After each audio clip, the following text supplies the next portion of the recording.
بسم الله، الحمد لله و الصلاة و السلام علی رسول الله و علی آله و صحبه و من والاه. بینندگان عزیز و گرامی، السلام علیکم و رحمت الله و برکاته. خوشحالم که بار دیگر در خدمت شما بزرگواران هستیم در برنامه دفاع از سنت. در خدمت جناب دکتر عبدالحمید عالی هستیم و ایشون استاد و کارشناس این برنامه هستند و امروز هم مثل روزهای گذشته مطلبی رو از ایشون سوال می‌کنیم و در محضر ایشون جواب رو دریافت خواهیم کرد. جناب دکتر السلام علیکم و رحمت الله، خیلی خوش اومدین. در خدمت شما هستیم و ان شاء الله بعداً سوالات رو مطرح می‌کنم. و علیکم السلام و رحمت الله و برکاته. من هم خدمت شما و تمام بینندگان عزیز و گرامی عرض سلام و ادب دارم. خواهش کنم. شما هستم. جناب دکتر، در هفته گذشته ما در مورد قرن سوم صحبت کردیم، در مورد علمایی که در این قرن در قرن سوم تدوین کردن، در این مورد صحبت کردیم و به عنوان مثال امام احمد رو ذکر کردید در این قرن. امروز برنامه‌مون بینندگان عزیز هم منتظر هستن که در مورد صحیح بخاری هست. می‌خوایم در مورد صحیح بخاری و جمع‌آوری و مطالبی که هرچند در قبل هم در ابتدای همین برنامه در موردش صحبت کردیم، در ابتدای همین سلسله برنامه، ولی می‌خوایم دوباره یک مروری داشته باشیم بر صحیح بخاری هم. ولی قبل از صحیح بخاری، شما هفته گذشته در مورد مسند امام احمد صحبت کردید که ایشون چجوری مسند رو جمع‌آوری کرده، چه احادیثی در این مسند وجود داره، چند تا مسند داره اصلا این مسند امام احمد، خودش تقسیم میشه به چندین مسند دوباره، و فرمودید که امام ابن حجر فرموده که در این مسند 3 یا 4 حدیث وجود داره که لا اصل له هستن، یعنی اصلی ندارن، در هیچ کتابی نیومده، هیچ صحابی همچین حرفی رو روایت نکرده، فقط میشه گفت این حرفی است که به پیامبر صلی الله علیه و آله به دروغ نسبت داده شده. آیا تمام احادیث ضعیفی که در صحیح مسند امام احمد هست همین 3-4 حدیث هستن یا غیر از این هم احادیث ضعیفی وجود داره؟ بله، سوال بسیار بجایی است، چون ممکنه بسیاری از بینندگان عزیز چنان برداشت کرده باشند که منظور ما این بوده باشد که در کتاب مسند تنها 4 حدیث یا 3 حدیث وجود دارد که ضعیف باشد. نه، در اصل امام ابن حجر داره از این دفاع می کند، از این که احادیث موضوع و جعلی در آن باشد، از آن داره، یعنی در واقع دفاع از آن می کند. درست، یعنی میگه حدیث موضوع در اون وجود نداره. منظورش این است که حدیث موضوع در آن نمیشه یافت نمیشه مگر این 3 تا یا 4 تا که لا اصل له باشد، یعنی هیچ سند معتبری سندی نداشته باشد. در نتیجه وگرنه این که احادیث ضعیف در آن باشد، بله بیشتر اهل علم بر این هستند که احادیث ضعیفی در آن وجود دارد. چون من اگر شما دقت کنید، من گفتم امام احمد سعی کرده احادیثی که مشهور است بیاورد. در میان این احادیث مشهور احادیث صحیح و احادیث حسن و احادیث ضعیف هم هست. و در مواردی که احادیث ضعیف گفته، اگر ما در مورد حلال و حرام بود بسیار یعنی متشدد هستیم که حتما باید از احادیث صحیح استفاده کنیم. اما در مورد فضائل اعمال و اینها دیگه تساهل میکنیم. به این دلیل امام احمد همچنان که اهل علم میگویند بیشتر از 1,000,000 حدیث را حفظ داشته، هزار حدیث. درسته. یعنی در میان این همه احادیث فراوان این کتاب را جمع آوری کرده. خودش گفت در میان 700,000 حدیث من اینا را جمع آوری کردم و این کتاب را جمع نمودم. ولی در واقع آنچنان که اهل علم در واقع ترجمه ایشان و در شناسایی ایشان بیان میکنن، میگن هزار حدیث را حفظ داشته، هزار حدیث. پس بعضی از اهل علم گفتن بله تمام احادیثش صحیح است. این دیگه تقریبا میشه گفت خیلی در این زمینه کوتاهی کردند، اینجوری گفتند. و بعضی گفتند در آن احادیث موضوعی هست، بعضی گفتن 9 تا حدیث، بعضی گفتن 17 تا 15 تا و بعضی هم گفتن نه، امام ابن جوزی حدود 39 تا حدیث را جمع آوری کرده در از لحاظ احادیث، یعنی گفته که اینا جزء احادیث موضوع هستند که ما گفتیم جواب اینا داده شده، در اون حد وجود ندارد. اما امام چون اشکال در اینجاست تعریف حدیث جعلی چی هست. درست. بعضی گفتن تعریف حدیث جعلی این است، یعنی حدیث را از کسی روایت کنی که اون شخص به صورت عمدی دروغ میگوید. بله اگر از چنین کسی حدیث را روایت کنید، بله این میشه حدیث جعلی. آنچنان که بسیاری از اهل علم میگن نخیر، در کتاب مسند احمد احادیث به این صورت وجود ندارد، یعنی افرادی در آن باشند که به صورت عمد دروغ بگویند. درست. اما کسانی که از روی خطا و اشتباه در آن افتاده باشند این دیگه از آن خارجه. ولی تعدادی از اهل علم فقط گفتن مادام کسی در آن باشد، اون شخص دروغ بر زبانش هم جاری شده باشد، اگرچه قصدش نبوده، باز حکم حدیث جعلی دارد. درست. به همین خاطر و بعضی گفتن نه، باید قصد آن داشته باشد. در نتیجه اختلاف هست در مورد تعریف حدیث جعلی، چون جعل در واقع این است که یعنی کسی در آن باشد به صورت عمد دروغ بگوید. که چنین کسی در راویان احادیثی که اون آورده وجود ندارد. همچنان که امام ابن تیمیه نقل میکند، میگه نه، در مسند احمد شرط احمد این بوده که حدیث را از کسی روایت نکند معروف به دروغگو باشد. درست. در نتیجه نبوده. اما اینکه حدیث ضعیف در آن باشد، بله احادیث ضعیف وجود دارد، یعنی از کسانی روایت شده که ضعیف بودند، سوء حافظه داشتند یا مثلا اشتباهاتی در احادیثشون واقع شده، اینا وجود دارد. بله. و امام ابن حجر کتابش که نوشته القول المسدد فی الذب عن المسند، یعنی عن مسند احمد، یعنی دفاع از مسند احمد کرده در این کتاب برای رد اتهام این که در آن حدیث جعلی وجود دارد. بله. به این خاطر امام سویتی در کتابش قبلا من گفتم میگه تمام کتاب احادیثی که در مسند احمد است مقبول است. درست. فإن الضعیف فیه یقرب من الحسن، میگه حتی احادیث ضعیف در آن ضعف شدید نیست، در حد حسن است. ولی به هر صورت اهل تحقیق و حتی امام عراقی و امام ذهبی و امام ابن حجر، خود ابن حجر هم ادعا که اعتراف میکند به 3 تا 4 تا، یعنی اینا به تقریبا گفتن که بله در آن احادیث موضوع به اون معنی عام وجود دارد. به معنی عام که سند ندارد و معتبر نیست و با سند معتبری نقل نشده. در نتیجه در آن وجود دارد. اما احادیث ضعیف بله دیگه در آن زیاد است و مثلا کسانی مثل احمد شاکر رحمه الله تحقیقی، یعنی اومده این کتاب را تحقیق نموده مسند امام احمد و تقریبا 1/4 کتاب یا 1/3 کتاب را تحقیق نموده، بعدا فوت کرده رحمه الله، نتونسته تمامش کند.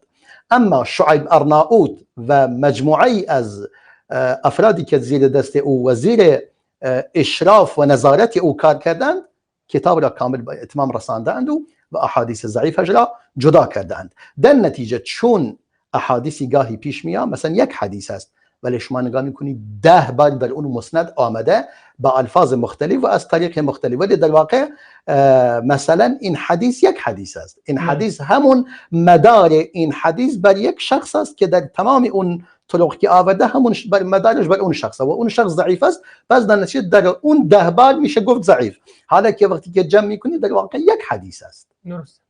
حالا مثلا ما اگر فرض کنیم 1000 تا حدیث هم در آن وجود داشته باشد، در میان این 40,000 حدیث که تعداد تکراری در آن زیاد هم هست، در نتیجه اگر مثلا بگویم 1000 تا مثلا حکم ضعف را به آن داده بشه، این چیز اندکی نسبت به کل کتاب. درسته. و در این که اونم شرط نکرده که فقط احادیث صحیح را در آن بیاورد و از این لحاظ هم بزرگترین کتاب حدیث است و مهمترین کتاب حدیث هست. اما از این لحاظ که چون احادیث ضعیف هم در آن هست، دیگه جایگاه اول و قرار ندادن به عنوان، چون احادیث ضعیف هم در آن وجود دارد. درست. بله. یعنی اگر از 40,000 حدیث ضعیف باشه میشه 2.5% میشه. بله. این هم تکراری هم در آن وجود دارد. در نتیجه این احادیث یعنی اینقدر نیست که انسان تصور کند احادیث خیلی زیادی، ولی در واقع وجود دارد. حتی ثابت شده بعضی احادیثی که در مورد فضائل امام علی و نمیدونم مسائلی در این قبیل و مسئله مدح عسقلان در فلسطین و که عروس است و نمیدونم عروس جنت هست و این چیزا، اینها وجود دارد که این حدیث گفتن مثلا یکی از اون احادیثی است که حتی امام ابن حجر هم نتونست ازش دفاع کند. گفته بله این دیگه ظاهرا سندش خیلی ضعیف است. از این چیزا وجود دارد. درسته. یعنی فقط این یادآوری ضروری بود برای دوستان و که متوجه شوند منظور این نبوده که فقط 4 تا حدیث ضعیف در آن باشد. نه، احادیث ضعیفش زیاد است، ولی دقیق تعداد معین آن معلوم نیست دقیقا. یعنی چون انسان نیاز است که کامل کتاب را بررسی کند تا به اون تعداد دقیق برسد، ولی به هر صورت ممکنه تا 1000 تا حدیث در میان این 40,000 حدیث مثلا وجود داشته باشد که سندش ضعیف باشد. درسته. خدا خیرتون بده جناب دکتر. این مسئله خیلی مهمه، چون بعضی وقتا افرادی هستن که مثلا خودشون یک دیدگاه دیگری دارن، سخن رو میشنون ولی خوب قضیه رو درک نمیکنن و از اون برداشت دیگری میکنن. این خیلی خوب شد که این قضیه رو توضیح دادن. خدا خیرتون بده. جزاک الله خیر. الان بریم سر قضیه صحیح بخاری. بله. گفتیم که قرن سوم قرن طلایی تدوین احادیث است و مهمترین کتاب و معتبرترین کتاب بعد از قرآن خداوند متعال صحیح بخاریه. واقعا. یعنی از اون صحیح‌تر دیگه در دنیا نوشته نشده. بله. به دست انسان کتابی نوشته نشده از این صحیح‌تر باشه. بله. کامل. خب در مورد همین یعنی مروری بکنیم، چون قبلا هم در موردش صحبت کردیم که امام بخاری بعد از شنیدن سخنی از شیخ خودش اسحاق راهویه اومد نوشتن صحیح رو شروع کرد. گفت این جرقه بود در ذهن من. اینا رو گفتیم ما قبلا. بله. اگر مطلب بیشتری در مورد صحیح بخاری میخواین بگین و ضروری میدونین که بینندگان عزیز این رو بدونن، در خدمت شما. بله مطالب خیلی زیاده. یعنی ما قبلا هم هرچی در این زمینه گفتیم، باز ما ترکیز ما در گذشته در مورد تعریف حدیث صحیح که کردیم، بعدن شروط حدیث صحیح رو که بیان کردیم، ما به عنوان نمونه و مثال اشاره نمودیم به صحیح امام بخاری و در کنارش به امام مسلم، چون این دوتا با هم مرتبط هستند و باید شروط این دوتا را با هم مقایسه کنیم که قوی ترین و صحیح ترین کتاب هستند بعد از کتاب خدا. دیگه ما اومدیم یک مقارنه و یک مقایسه در میان این دوتا کتاب کردیم و شروطی که دارند برای شروط مخصوصی و ویژه‌ای که دارند برای انتخاب احادیث صحیح خود، وگرنه شروط عام همه مثل هم اون شروط را قبول دارند که باید حدیث از شخص عادل روایت شود، یعنی حدیث صحیح. باید از کسی که عدالتش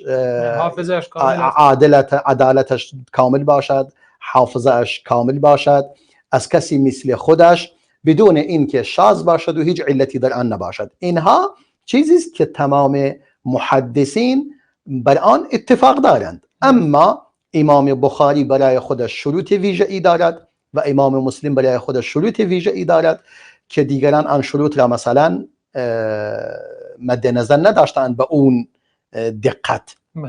به همین خاطر کتاب آنان بالاترین در واقع جایگاه والاتری دارند نسبت به دیگر کتاب‌های حدیث. امام محمد بن اسماعیل فرزند مغیره اهل بخارا است، شهر بخارا، و در واقع شیخ الاسلام است، امام حافظان حدیث است، امیر المؤمنین است در حدیث، صاحب تألیفات فراوانی است در این زمینه. نه تنها صحیح بخاری، بسیار زیاد، یعنی تألیفات بسیار زیادی دارد که گفتیم در شوال سال 194 هجری متولد شده و در 256 هجری وفات یافته. وفات نموده و اسم کتابش به اسم صحیح بخاری معروف شده، ولی در واقع خودش این اسمو برایش تعیین نکرده بگوید صحیح بخاری. مردم و در میان علما باید بگوییم، نه مردم عادی، در میان علما به اسم صحیح بخاری معروف شده. همچنان که صحیح امام مسلم هم خودش نگفته صحیح مسلم، یعنی معروف شده به اسم او، وگرنه اسم کتابش الجامع الصحيح یا الجامع المسند الصحيح من المختصر من احاديث رسول الله صلى الله عليه وسلم وسننه وأيامه. يعني حتى امام النووي میگوید اسمش الجامع المسند الصحيح المختصر من امور رسول الله صلى الله عليه وسلم وسننه وأيامه. امام ابن حجر عسقلانی میگوید الجامع الصحيح المسند، اون میگه الجامع المسند الصحيح و میگه الجامع الصحيح المسند من حديث رسول الله صلى الله عليه وسلم وسننه وأيامه. در نتیجه این دو تا اسم برای او ذکر شده از امام، از اسم حقیقی این کتاب که هر دوتایشون به هم نزدیکن. جامع است، صحیح است، مسند است. مسند یعنی متصل. در اینجا در جاهای دیگر معنای دیگری داره. در مسند احمد یعنی احادیث مثلا هر صحابه را روایت کردن. این کتاب بسیار بزرگی است و گفتیم سبب تألیف این کتاب به دلیل این بود کتاب های قبلا احادیثی که وجود داشت هم صحیح و ضعیف و همه چی توش بود، ولی امام بخاری تصمیم گرفت کتابی را بنویسد که کامل صحیح کامل باشد، یعنی فقط احادیث صحیح در آن باشد. و همون اسحاق بن راهویه در مجلس علم استادش اینو فرمود و خواب رسول الله هم دیده بود صلی الله علیه وسلم که از رسول الله را مثلا با یک باد بزن، رسول الله را باد بزن به رسول الله میزد. گفتن این دلیل بر این است که شما دروغ را از احادیث رسول الله دور میکنید. این کارو که میکنید بعد در نتیجه با این سه دلیل سبب شد که امام بخاری این کتاب را بنویسد. و موضوع این کتاب این است که احادیث صحیح در آن بیاورد. درست. احادیثی که صحیح باشد بیارد، غیر از حدیث صحیح، حتی حدیث حسن هیچ، یعنی پایین تر از صحیح نباشد، یعنی باید بالاترین درجه صحیح هم داشته باشد. درست. بالاترین درجه صحیح، نه فقط مثلا اگر یک مقدار پایین ترین باشه. نه، امام مسلم یک ذره شلش کرده شلتر از امام بخاری. درست. ولی امام بخاری در حد اعلا کتاب را انتخاب نموده و احادیث را انتخاب نموده.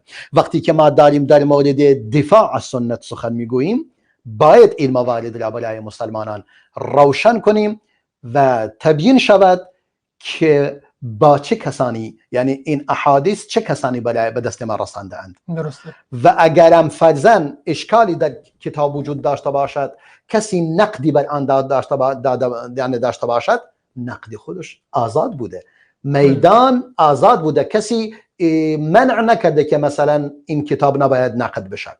مثلا امام دارقطنی صحیح بخاری را نقد کرده، تعدادی از احادیث را آورده، گفتن این احادیث در اون شرط بالا که خودت گفتی نیست، کمی با پایین تر از اون شرط. درسته، ولی با صحیحه. بله صحیح است، همش صحیحه، ولی اون شروطی که شما گفتی در آنها وجود ندارد. اما جوابش واقعیش این است، چون امام بخاری اون افراد اینجوری نیست کسی را از اون افراد نشناخته باشد، یعنی تمام کسانی که احادیث را از آنان انتخاب نموده همه را شناخته و اون یکی را انتخاب نموده از اون شخص هم اگر در اون رده بالا نباشد که هیچ مشکلی با دیگران نداشته باشه. چون انسان گاهی پیش میاد احادیثی که نزد شیخی دریافت کرده صحیح است ولی از شیخ دیگر نه، احادیثی که از کتابش نقل میکند صحیح است، اگر از حفظش نقل کند نه، اشکال توش واقع میشود. مثلا در نتیجه ایشون انتخاب نمودند.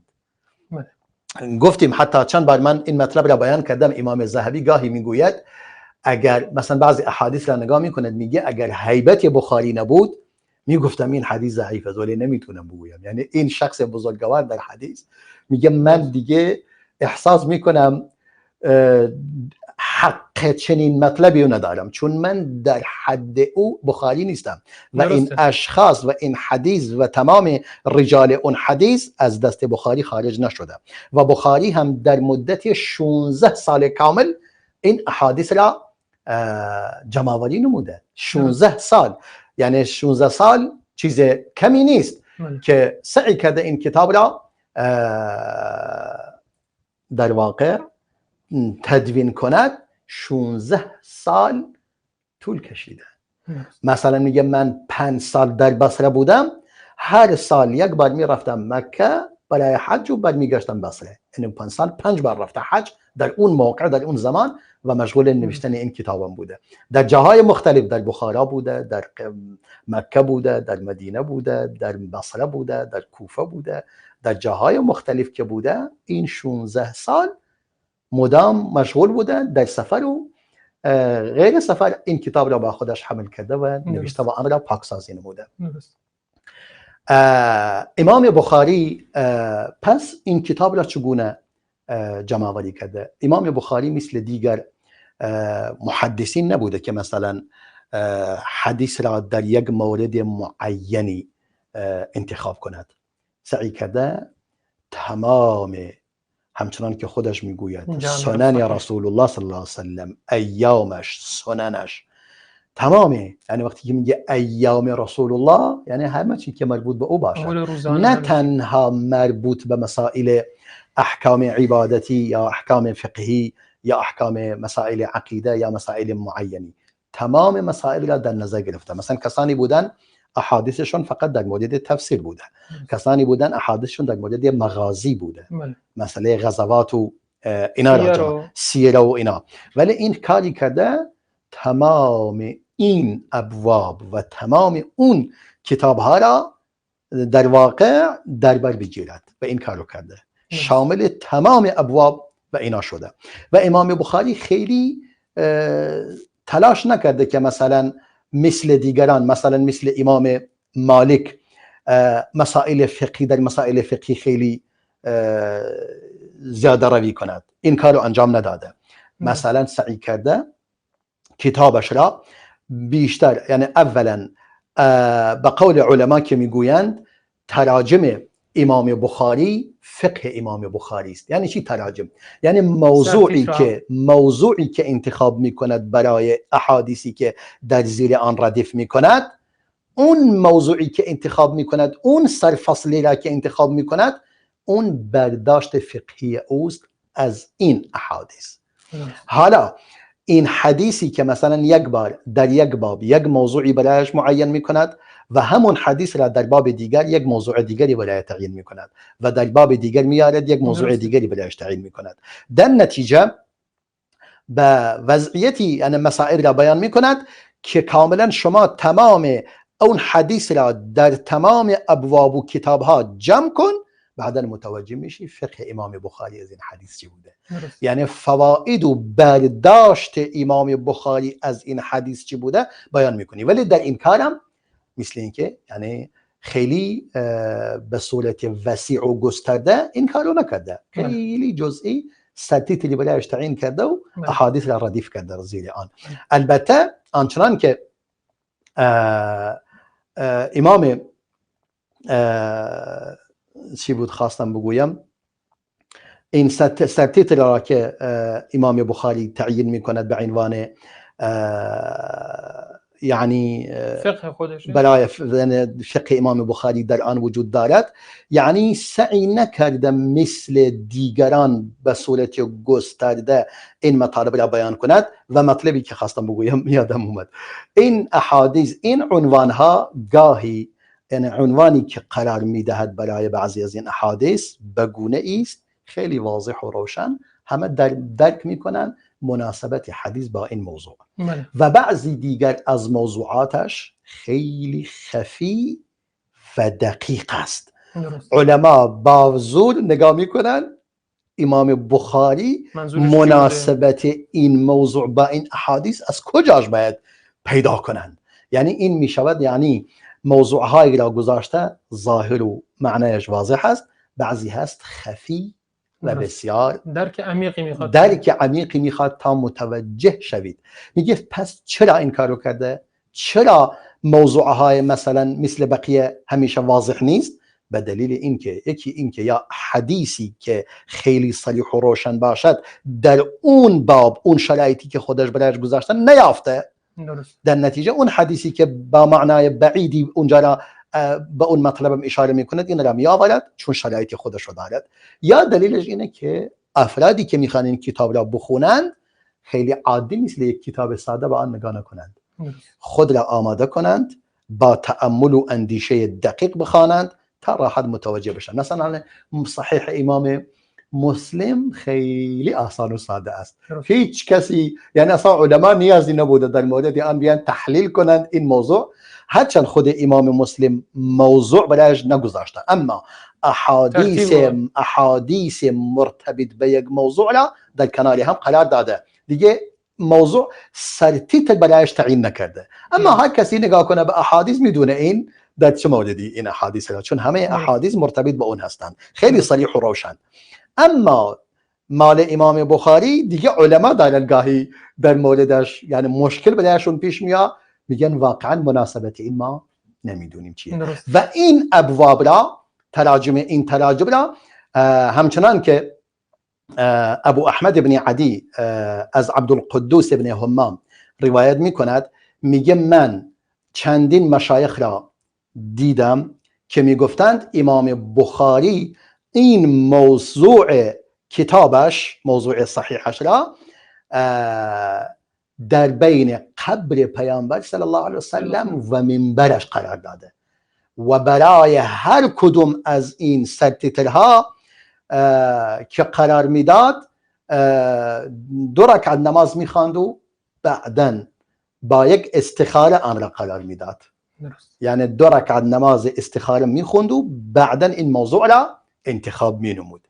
یعنی این هم دلیل بر این است با یک اندیشه و دقت تمام این کار رو انجام داده.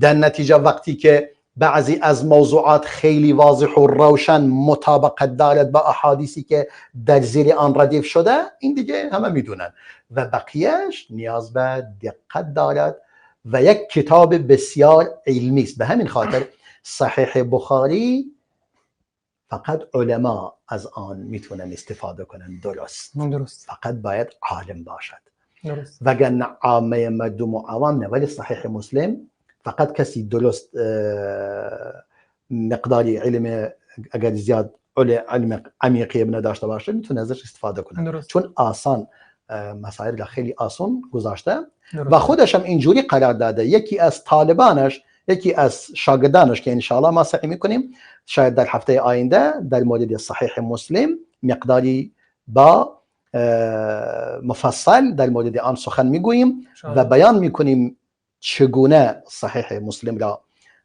تألیف نموده و در وقت خودش بیان کنیم بهتر است. انشاءالله. الان ما وقت میان برنامه رسیده، یک من برنامه بینیم انشاءالله. فقط این رو بگم در مورد این که حدیثی رو امام بخاری میاره و چندین مرتبه اون حدیث رو تکرار میکنه، گاهی وقت کارا رو میکنه. یکی از اساتید میگفت مثلا حدیث بریره رو شمرده بود، حدیثی از مشهور حدیث بریره، میگه 35 بار در صحیح بخاری حدیث تکرار شده و هر دفعه هم یک سرتیتر دیگه براش گذاشته. یعنی 35 بار از این حدیث چیزهای مختلفی دریافت کردن. کاملا اینجوریه. من بارها این موارد را دیدم، نگاه کردم که 35 بار من خودم مشاهده نمودم که حدیثی را آورده هر بار با یک سرتیتر معینی. احادیثی هست 11 بار 10 بار از آن استفاده نموده. درسته. بله. ماشاءالله این سعی علم امام بخاری رو میرسونه. بله کاملا. بینندگان عزیز، یک برنامه کوتاه می‌بینیم خدمت شما بزرگواران برمیگردیم. با ما باشید. رسول الله رسول الله رسول الله رسول الله رسول الله رسول الله رسول الله رسول الله رسول الله رسول الله رسول الله رسول الله رسول الله أخجلني قصيدي فكيف الوصف ما للوصف حد رسول الله يمنعني حيائي قافيتي يصد. رسول الله أخجلني قصيدي، فكيف الوصف ما للوصف حد. رسول الله يمنعني حيائي، ويبدو وجه قافيتي يصد. رسول الله أخجلني قصيدي، فكيف الوصف ما للوصف حد. رسول الله يمنعني حيائي، ويبدو وجه قافيتي يصد. رسول الله ما أغناك شعري، أيرجى من دخان السمر ند. فعذرا يا مكان الروح مني، سيطرق بابكم شعري فيشدو. بمقدمكم رسول الله ذبنا، لكم شوقا رسول الله قد وصل. معدوا. بمقدمكم تصافحت البرايا، وألقى سيفه خصم ألد. بمقدمكم لقد طربت جبال، لتشهد راية للحق تبدو. بمقدمكم ليالي الأنس تحلو، كما يحلو على الأذواق شهد. وصفتم أنتم بأبي وأمي، بأخلاق حسان لا تعد. زرعت شمائلا فزكت نفوس، فذاك حصادكم عمرو وسعد. نثرتهم كواكب لامعات، فكانوها وللإسلام جند. رعيت أمانة ووفيت عهدا، وبلغت الرسالة منك جهد. فجاز إلهنا عنا رسولا، تمام الدين والركن الأشد. أيا رباه فاجمعنا بدار، هناك نعيمها وهناك خلد. فجاز إلهنا عنا رسولا، تمام الدين والركن الأشد.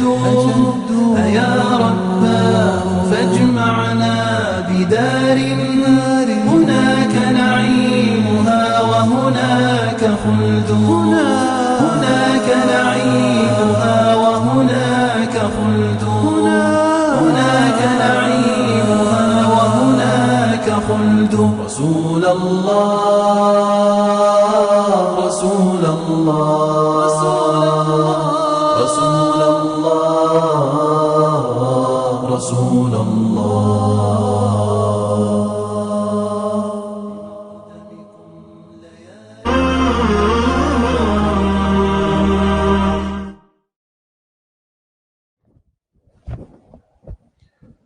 سلامی دوباره خدمت شما بینندگان عزیز و گرامی. در خدمت شما هستیم. در مورد صحیح بخاری صحبت می‌کردیم. جناب دکتر فرمودید که صحیح بخاری در احادیث رو در امام بخاری احادیثش رو در حد اعلای صحیح جمع‌آوری کرده، فقط به همین قدر اکتفا نکرده که حدیث صحیح باشه، بلکه باید در حد اعلا هم باشه. درست. اگر لطف بکنید یکی از این احادیث رو مثلا که در حد اعلای صحیح هست به عنوان تبرک برنامه هم بخونید که بینندگان عزیز بفهمن که امام بخاری چجوری این حدیث رو جمع‌آوری کرده، از کیا این حدیث رو نقل کرده، حداقل یک بار حدیث رو بشنون با سندش. چون خیلی ها هستن فکر میکنن نمیدونم فکرهای عجیب غریبی در مورد حدیث دارن، نمیدونن این حدیث چجوری جمع شده، از چه زحمتی براش کشیده شده. اگر لطف بفرمایید. بله، ما میتونیم همون اولین حدیثی که امام بخاری ذکر نموده در صحیح خودش. اینم خیلی جالبه. حدیث اولین حدیث که حدیثی یعنی خیلی قشنگ و خیلی زیبا. البته بیشتر اینو بیان کنیم که این حدیث را که آورده در چندین باب این حدیث را تکرار نموده. درسته. هر بار یک عنوانی برای آن قرار داده. در هر کتابی یک عنوان مخصوص و ویژه به خود آن حدیث را برایش قرار داده است. درسته. وگرنه این که ما قبلا بیان کردیم که امام بخاری وقتی که حدیثی را روایت می کند از یک شیخی، نگاه می کند این شیخ خودش مثلا چه شاگردی بوده برای شیخ خودش. آیا کسی بوده که گاهی از او حدیث را دریافت کرده، یا کسی بوده همیشه با او بوده و حدیث را در سفر و در غیر سفر این شخص با او بوده و از نظر تقوا و عدالت در حد اعلا بوده و در نظر حافظه و از لحاظ ملازمت همراهی با شیخش همیشه با او بوده. درسته. یعنی این ملازمت شیخ یکی از شروطی بوده که امام بخاری لحاظ نموده و دیگران این را لازم ندیدند. گفتن مادام این شخص ثقه باشد و عادل باشد و حافظه خوبی داشته باشد کافی است. ولی او گفته این کافی نیست، یعنی برای این کتاب و دیگه کتاب‌هایش بله مثل بقیه مثلا حدیث را جمع آوری کرده، ولی این کتاب مخصوص و ویژه خودش سعی کرده در حد اعلا اتخاذ کند. از علمایی که در حد اعلا باشند. بله.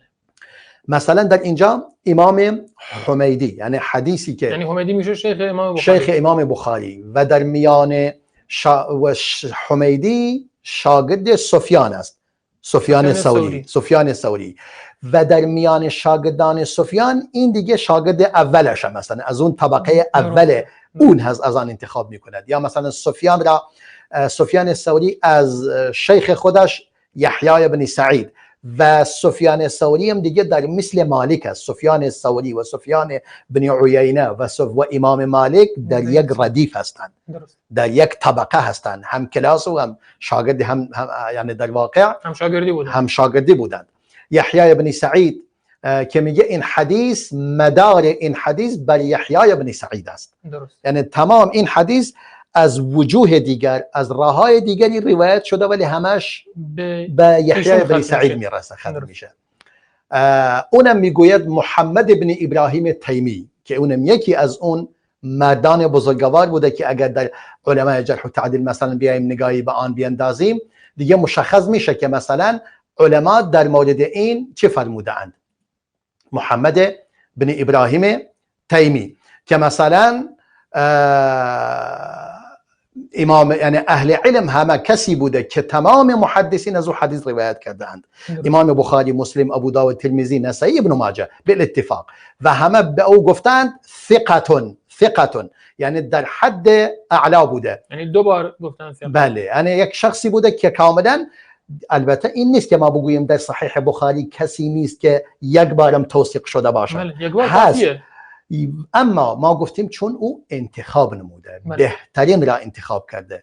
در جایی که دونسته مثلا در آن خطایی هست آن ازش نگرفته، جایی که مطمئن بوده هیچ خطایی در آن نیست از آن گرفته. یعنی جالبه، یعنی از همون فردی که خود شاگرد اول هست بعضی وقتا حدیثش رو هم قبول نمیکنه. بله، گاهی میشه از افرادی را ترک میکند و یکی دیگر میآورد. اما این حدیث تنها از این طریق نیومده. درسته از یحیی بن سعید تا یحیی بن سعید که مدارش بر یحیی است، ولی بعد از اون افراد دیگر این حدیث را روایت کرده. مثلا محمد بن ابراهیم تیمی، بعدا اون هم از علقمه بن وقاص لیثی شنیده، اون هم از عمر بن خطاب و از راه دیگری، از طریق دیگری. باز این یک وجه.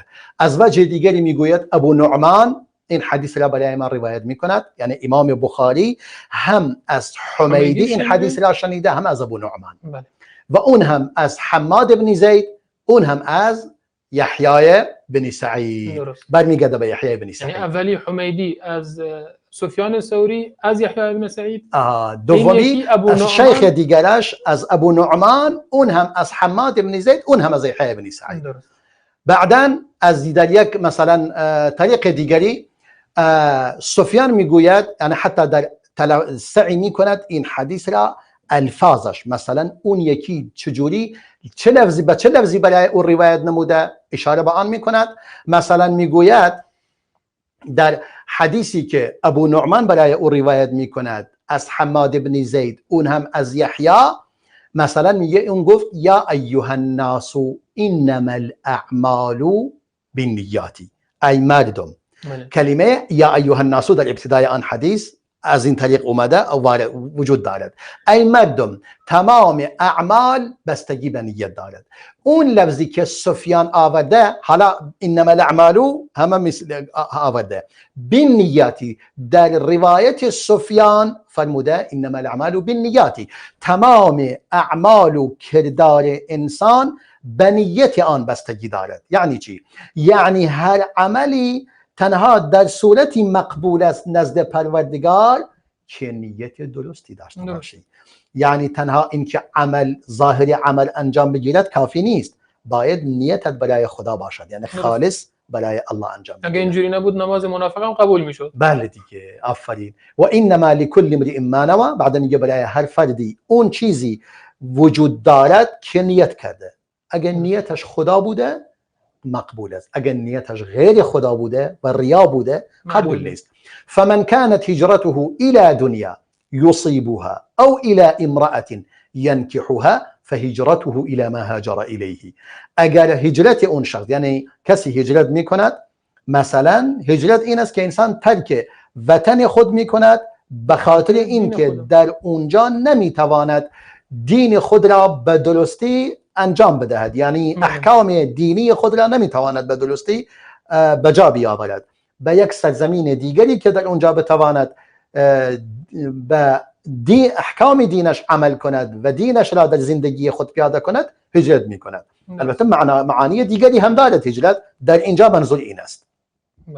میفرمایند هر کسی هجرتش برای دنیا باشد که آن را به دست بیاورد یا برای زنی باشد که با او ازدواج کند، پس هجرتش برای این است. نیت او از این هجرت این بوده که مثلا یکی از این زنان مسلمان هجرت نموده، از مکه به مدینه رفته و این هم هجرت میکند به مدینه به قصد این که با اون زن ازدواج کند، پس نیت او نیت دنیاست. مانند میگن مهاجر ام قیس، یک شخصی بود که از مکه هجرت نمود به مدینه به خاطر چی؟ چون ام قیس که میخواست با او ازدواج کند اونجا بود، رفته بود هجرت کرده بود به خاطر خدا، اونم میخواست برای با او ازدواج کند، اونم هجرت کرد. پس هجرت او اون ثواب هجرت ام قیس رو ندارد. ام قیس اون رو رها کرده به خاطر خدا رفته اونجا، ولی اون به خاطر ام قیس رفته. بعدن در روایت حماد به لفظ دیگری میگه و من كانت هجرته الى الله و رسوله فهجرته الى الله و رسوله. اگر کسی هجرتش به سوی الله باشد و به خاطر به سوی رسول خدا باشد، برای کمک و دفاع از رسول خدا باشد، پس هجرتش برای خدا و رسول است. در اینجا در اون لفظی که سفیان آورده مثلا این توش نیست، درسته، ولی در این لفظ حماد اینم هست. حالا امام بخاری این که حدیث را در چه کتابی آورده؟ این حدیث را، یعنی امام بخاری در این بابی که اولین حدیث صحیح بخاری در مورد چیست؟ كيف كان بدء الوحي إلى رسول الله صلى الله عليه وسلم وقول الله عز وجل إنا أوحينا إليك كما أوحينا إلى نوح والنبيين من بعده. يعني امام بخاری سر عنوان این حدیث، یعنی اولین حدیثش را سر تتر آن همین باب كيف كان بدء الوحي إلى رسول الله، یعنی ابتدای وحی به رسول خدا چگونه بوده. و فرموده خدا این به این آیه استدلال میکند انا اوحینا الیک کما اوحینا الی نوح، که این آیه مناسبتش با اصل موضوع کاملا واضح و پیدا است. یعنی ما به تو وحی نموده ایم همچنان که به نوح و پیامبران بعد از او وحی نموده ایم، پس تو هم یکی از پیامبران هستی مثل اونا. در اینجا میگه ابتدا آغاز وحی چگونه بوده، این آیه اصلا، یعنی اینم یکی دیگه از روش امام بخاری است. آیه ای که مناسب اون باب باشد اول اون آیه را می آورد، استدلال با آیه قرآن هم می کند، بعدا احادیث را ردیف می کند. حالا بعد از این آیه این حدیث را آورده. حالا این یکی از اون احادیث است که علما گیر کردند که مناسبت این حدیث برای باب ابتدای وحی چیست؟ به همین خاطر مثلا بعضی گفتن آقا این به عنوان یک مقدمه بیان کرده، تنها بگوید آقا من در نوشتن این کتاب که دارم کتاب را می نویسم اولین نیت من پروردگار است و از خدا خواسته که نیت او را خالص گرداند که به خاطر خدا این کتاب را بنویسد. یعنی این یکی از اون توجیهایی هست که علما برای او انجام دادند. و یکی دیگر مثلا از توجیهات میگه آقا این کتاب را ما برای این نوشته ایم، از وحی رسول الله جمع آوری کرده ایم، از وحی که به رسول الله آمده صلی الله علیه و سلم، و اگر کسی میخواد از آن استفاده کند باید نیتش درستی داشته باشد و خالصانه برای خدا اینو انجام بدهد. یعنی بالاخره مطالب بسیار زیادی گفتن، یعنی این میرساند خیلی نکته ریز و دقیقی بیان نموده که اهل علم خود را یعنی فشار برای خود بیاورند و زحمت بیاندازد که تا مطالبی که میشه از این حدیث فهمید در این جایگاه باید یعنی سعی کنن در آن بیاندیشن. حالا مثلا میگه این احادیث رسول خدا همه شرع خداست، دین خداست. اگر شما میخواید دین خدا را فراگیری باید اول نیتت برای خدا خالص باشد. پس در نتیجه این هم به این صورت مثلا مثل از آن برداشت کنید. و مثلا این حدیث را باز در کتاب النکاح آورده. در کتاب النکاح فی باب من هاجر او عمل خیرا لیتزوج امرأة فله ما نوى. در کتاب نکاح این حدیث مرا آورده. کسی که هجرت میکند یا کار خیری میکند تا برای لتزویج امرأة، برای ازدواج کردن با زنی، فله ما نوى. پس کسی که هجرت میکند یا کار خیری میکند برای مثلا ازدواج با یک زنی. درست. خیلی هستن میگه قبل از ازدواج میره مسجد نماز میخونه که پدر خانم ببیند. بله، چه نیتی دارد خدا همون نیت رو برای او مینویسه. یعنی اجری نداره به خاطر کار خیری که کرده. نه خیر دیگه، چون کار خیر انجام میدهد تا که زن دل زنی را به جا بیاورد یا خانواده زن و دل آنان را به جا بیاورد. بله اینم میشه. یا مثلا امام بخاری این حدیث را در کتاب النذور آورده فی باب النیه فی الایمان. درست. در کتاب نظر، یعنی وقتی که تو ایمان یعنی قسم خوردن، یعنی در قسم خوردن انسان باید نیت داشته باشد که پروردگار فرموده لا یؤاخذکم الله باللغو فی ایمانکم. الله تبارک و تعالی شما را مؤاخذه نمی کند اگر قسمی که بر زبانتون جاری می شود از روی نیت و قصد نباشد. انسان گاهی بدون نیت قسم میخورد، مثلا میگه قسم میخورد این غذا را نمیخورم یا این کار رو انجام نمیدهم، ولی زبانش عادت کرده. آیا این قسمش یعنی حانس میشود، قسم گیر میشود؟ باید کفارهش بدهد؟ میگه نه، باید نیت داشته باشید. خدا فرموده اگر بدون نیت قسمی بر زبانت جاری شود مؤاخذه نمیشوید. ولكن يؤاخذكم بما عقدتم الایمان او بما کسبت قلوبكم. و دو تا آیه اومده با توجه به اون چیزی که در دل خود نیت کرده اید. پس امام بخاری این حدیث را در اون باب آورده و امام بخاری باز این حدیث را در باب هجرت پیامبر آورده صلی الله علیه و سلم که رسول الله هجرت نموده و در این حدیث اشاره کرده کسی که نیتش در یعنی در هجرتش نیت خدا و رسول باشد پس هجرتش مقبول است. پس رسول الله نیتش خدا بوده، هیچ نیت دیگری در آن نداشته. و امام بخاری این حدیث هم را در باب عتق، آزاد کردن برده آورده. در باب عتق الخطأ والنسیان، باب الخطأ والنسیان، یعنی آیا در آزاد کردن برده هم نیت لازم هست یا اگر انسان از روی خطا و فراموشی بردهش را آزاد کرد آزاد می شود؟ در اینجا اینم را آورده امام بخاری. بله.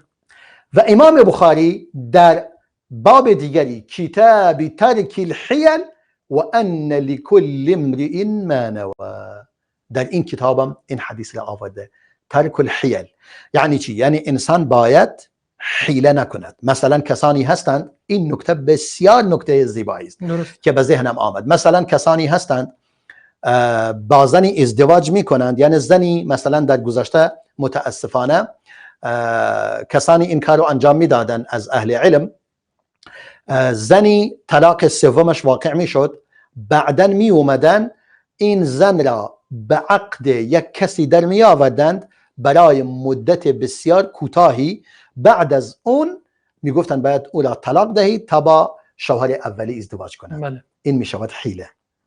یعنی این ازدواج به قصد حیله. محلل بهش می گفتن. این بهش گفته می شود تحلیل یا محلل، که در مناطق احناف می گویند حلاله. بیشتر به اون معروف است.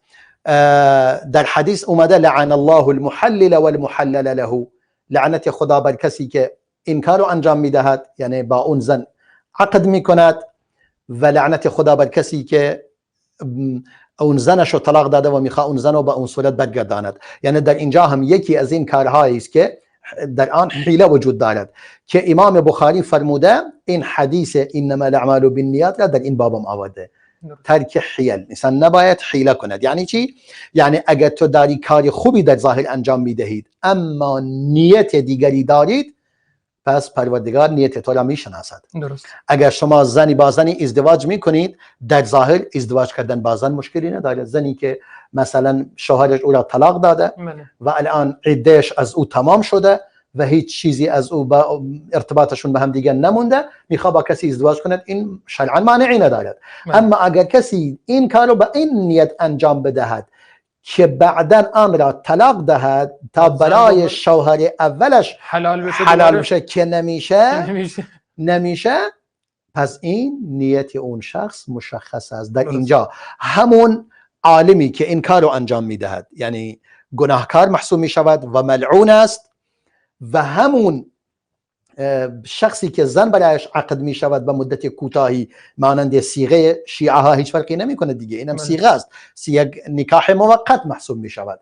نکاح موقت فرقی می کنه. چرا اگر شیعه ها انجام بدن اشکال داره، ولی اگر مثلا کسی دیگری بیاید به اسم دین انجام بده اشکال ندارد؟ اینم فرق نمی کند. این هم تحلیل است و پیش اومده افراد این کارو کردن. مثلا یکی از مولای اینو انجام داده، گفته آقا بیایید،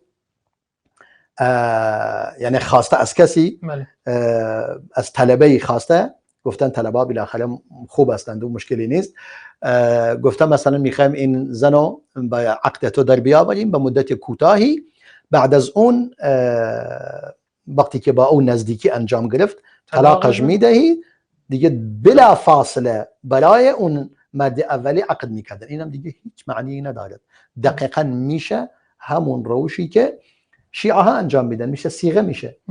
یعنی این دیگه نکاح نیست، این باطل است. حالا امام بخاری هم این حدیث را در این باب هم آورده. مثلا این گونه روش امام بخاری برای آوردن احادیث یک حدیث در جاهای مختلف، اما هر جا این حدیث را آورده یا لفظی با آن تفاوت دارد، یعنی اختلاف لفظ در آن وجود دارد یا اختلاف سند در آن وجود دارد، در نتیجه از این لحاظ بسیاری از اهل علم میگویند در صحیح بخاری حدیث تکراری وجود ندارد، چون هر حدیثی در آن نگاه کنید چیز اضافی در آن وجود دارد، یا در سندش یا در متنش چیزی دارد که در اون یکی نیست. پس در نتیجه نمیشه گفت این 100% تکراری است. اما به هر صورت امام بخاری مثلا این کارها رو انجام داده. درست. جناب شیخ ما 4 دقیقه وقت داریم، اگر بله میدونید که صحبت مهمی هست باید در پایان بفرمایید و در خدمت شما هستیم.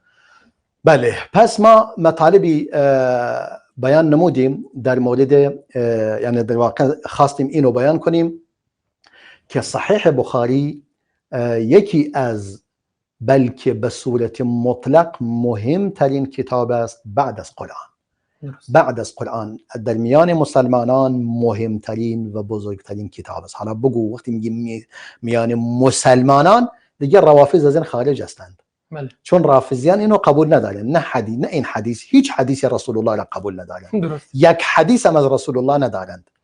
در نتیجه این کتابی است، کتاب بسیار مهمی است و علما در طول تاریخ هیچ کتابی در طول تاریخ به اندازه این کتاب، یعنی کتاب صحیح امام بخاری، به آن توجه نشده. هیچ کتابی بعد از قرآن، درست، هیچ کتابی، یعنی این که شرح نوشتن، در مورد شروح آن، نمیدونم شروح فراوان، اختصار آن، کار کردن بر آن، یعنی هیچ کتابی وجود ندارد به اندازه صحیح بخاری به آن اهمیت داده باشند و این دلیل بر اهمیت این کتاب است و زحمت زیادی برای آن کشیده شده و در زمان خودش افراد زیادی این کتاب را شنیده اند که امام فربری که میگوید 90,000 علما و شیخ این کتاب را از امام بخاری شنیدند. ماشاءالله. ذکر الفربری انه سمعه منه، یعنی از خود فربری که یکی از راویان بخاری است. یعنی از امام فربری 90,000 علما از او این حدیث کتاب را دریافت نمودند. 90,000 و از این کسانی که این کتاب را مثلا روایت نمودند ابو طلحه منصور ابن محمد ابن علی ابن قریبه بزدوی و ابراهیم ابن معقل نسفی و حماد ابن شاکر فسوی و اینها روایت کرده اند و محمد ابن یوسف ابن مطر، افراد زیادی روایت نموده اند. اما تنها از امام فربری که راوی بخاری از امام بخاری 90,000 علما از او شنیدند. سبحان الله. یعنی این فقط برای کسانی که از او شنیدن و دیگه کتب‌هایی که مثلا نوشته شده اند در شرح این کتاب، مثلا مثل اعلام السنن امام خطابی، ابو سلیمان محمد، مثلا کواکب الدراری شرح صحیح بخاری امام شمس الدین کرمانی معروف از کرمانی و فتح الباری امام ابن حجر عسقلانی و فتح الباری امام ابن رجب حنبلی، عمدة القاری مثلا بدر الدین عینی، مثلا ارشاد الساری امام قسطلانی، فیض الباری مثلا محمد انور کشمیری و لامع الدراری حاجی رشید احمد کنکوهی و همچنین یعنی کتاب‌های فراوانی در این زمینه. یا مثلا الهدایه و الارشاد ابی نصر احمد ابن محمد کلابازی مثلا اومدن در مورد این کتاب صحیح بخاری، در مورد تراجم آن نوشته شده، در مورد مثلا تعدیل و تجریح آن، جمع بین الرجال الصحیحین، مثلا الکمال فی اسماء الرجال امام عبدالغنی مقدسی، خیلی زیاد. یعنی هیچ کتابی گفتم وجود ندارد به اندازه صحیح بخاری خدمت شده باشد و صحیح بخاری 7275 حدیث دارد، آنچنان که امام ابن صلاح الشهرزوری میفرماید، یعنی تعداد احادیثی که در آن وجود دارد به احادیث تکراری و با اون چیزی که در مکرر آورده بدون تکرار میگه 4000 حدیث است. درست. بله. و کسانی اومدن این کتاب را به صورت تهذیب نموده اند، مانند امام محلب التهذیب الجامع الصحیح، تهذیب الجامع الصحیح مثلا امام محلب، ابو صخره و همچنین کسانی مثل حافظ مزی که آن را مثلا مختصر کرده و کسانی مانند مثلا امام حمیدی الجمع بین الصحیحین، امام عبدالحق اشبیلی، شیخ مثلا ناصر الدین آلبانی و خیلی های دیگر آن را اختصار کردند و آن را تهذیب کردند و الجمع بین، یعنی آن را در جمع بین صحیح بخاری و مسلم و شروح، یعنی شروح آن بیشتر از 100 و چند تا شرح و تعلیق بر روی آن وجود دارد، یعنی از 100 به بالا بلکه 130 به بالا شرح و تعلیق و اینای صحیح بخاری تا کنون وجود دارد. دیگه خدا میدونه تا آخرم چقدر زیاد بشه. حتی یعنی تعداد بسیار زیادی که اومدن این کتاب را شرح مثلا تدریس نموده اند و به صورت کاست و دستور چیزا، اینم دیگه خیلی فراوانند. مثلا علمای مصر، علمای سعودی و علمای مثلا اردن، علماهای مختلف در دنیا.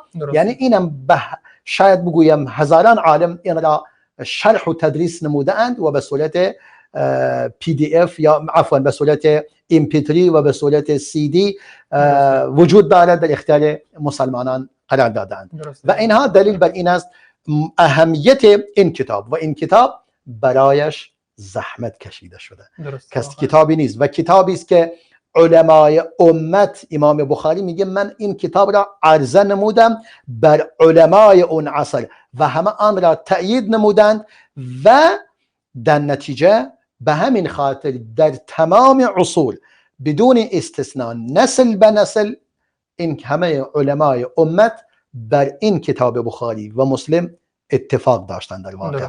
و همچنان که امام ابن صلاح شارزوری میفرماید تلقتهم الامه بالقبول و امام نووی امام ابن صلاح شارزوری میگه امت آن را پذیرفتند. تمام دیگه آنچه در بخاری و مسلم است اجماع امت بر آن هست. درسته. جزاکم الله خیر جناب دکتر. وقت برنامه به پایان رسیده و در مورد صحیح بخاری دیگه سخنی باقی نمیونه که بگیم. صحیح امام بخاری صحیحش رو بر علمای امت اون زمان عرضه کرده، همه اون رو تایید کردن. بله. بعد از خودش 90,000 عالم مثلا از شاگردش نقل میکنند. بله. کسی نبوده که بگه آقا من این حد صحیح بخاری رو در این حد قبول ندارم، همه قبولش داشتن. علمای پس از اون در قرن 6 و 7 میگن که تمام امت این صحیح بخاری رو قبول داره و واقعا جای بسی تعجب است اگر کسی بیاد بگه و بخاری مثلا مشکلی داره یا بله. یک نکته یعنی تمام تعداد کتاب هایی که چاپ شده اند یعنی نزدیک به 100 تا از اون کتاب هایی که شرح شده و خطی و چاپ شده بیشتر از 71 تا وجود دارد از این مجموعه که علما یعنی حال این با توجه به استاد عبدالغنی بن عبدالخالق اینو فرموده و علمای دیگر که من گفتم بیشتر از 130 تا در موردش با شرح و با اختصار و با تعلیقات و با مسائل جرح و تعدیل ایناش در مورد راویا و راویانش که جرح و تعدیل راویانش شده بیشتر از 130 تا است. درسته. جزاکم الله خیر جناب دکتر. از محضرتون خداحافظی میکنیم، همچنین از محضر بینندگان عزیز و گرامی خداحافظی میکنیم تا دیدار دیگر و برنامه دیگر. شما بزرگواران رو به الله تعالی میسپارم. السلام علیکم و رحمت الله و برکاته. و علیکم السلام. خدا